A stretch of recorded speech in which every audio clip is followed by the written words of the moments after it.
Do you consider yourself someone who is egocentric, charming, maybe one to take risks, or reckless and impulsive? Then you might be a serial killer. This, according to Mind.Health, all traits common through serial killers are some of those that I just listed. And there are multitudes of others, but those were some of the top 10. Especially throughout our teenage years, those are the ones that are present. For egocentric, according to verywellmind.com, this can be centralized as only thinking of yourself, being more self-centered, and not necessarily understanding that your view may not match others. This can also be characterized as a sense of entitlement or having fantasies of power and wanting fame, more than you would want that for someone else. For charming, this is characterized as someone who is polite, friendly, likable, and even attractive. Some examples of this are actually listed within the top 10 most charming serial killers, known as Ted Bundy, and Richard Ramirez, also known as the Night Stalker. Ted Bundy is one of the most known serial killers. I'm sure everyone here in this room has heard of his name at least once if you're into true crime. He is known for being attractive and charming and is actually known as the most charming serial killer in history. Due to this, he's confessed to 30 kills. He would lure these women over to his car saying that he was hurt or he needed help.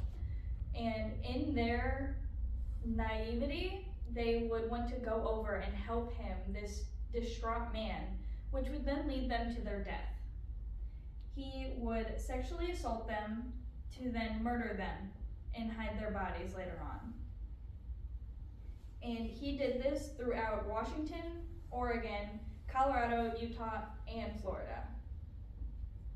For Richard Ramirez, also known as the Night Stalker, he was known to kill 14 people and even attempt to try and kill 5 others that was unsuccessful. His serial killer life started when he was diagnosed with epilepsy, which led to him using drugs heavily.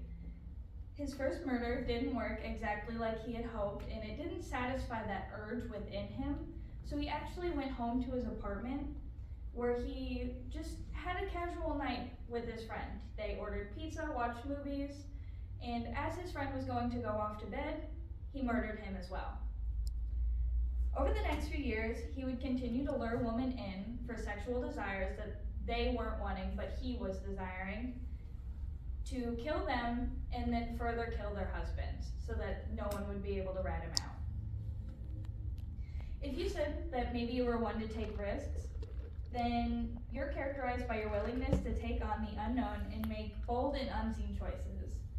These can be big or small, like serial killing, or even just a college choice or a relationship you didn't think was going to work out, but maybe it did.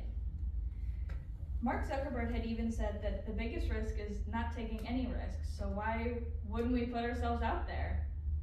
And according to Vox.com, within 40 years, roughly 30% of serial killers got away with it. Now, this is down to only 13%, and 50% of them actually get caught after their first 2 killings. But you still have to go and take a risk and put yourself out there to murder somebody. And I'm sure we can all agree on that. If you said you were reckless or impulsive, you are known to be acting without second thought and not thinking about how it might affect others.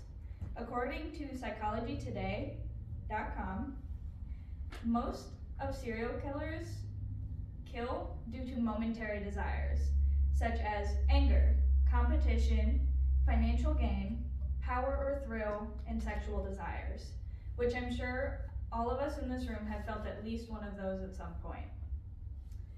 Some examples of these are Mary Beth Tinning and Cary Stayner. Mary Beth Tinning was convicted after 4 months for smothering her 4-month-old daughter, but this wasn't the beginning of it. She actually was almost convicted for the smothering and unusual deaths of her 8 other children from a similar reasoning.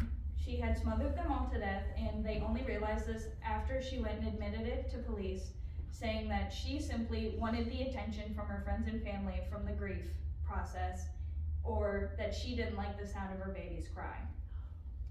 Cary Stayner was known for brutally sexually assaulting and murdering multiple men throughout his life. He didn't have any physical giveaways as to why he would do this to any of them, other than telling police that he simply didn't like the feeling of losing his power or his ego being threatened.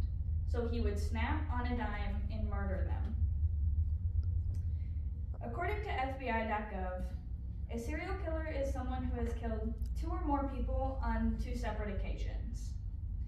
So while it's not likely that you will become a serial killer or that you are a serial killer because you have these personality traits, it's still something that people can look out for more.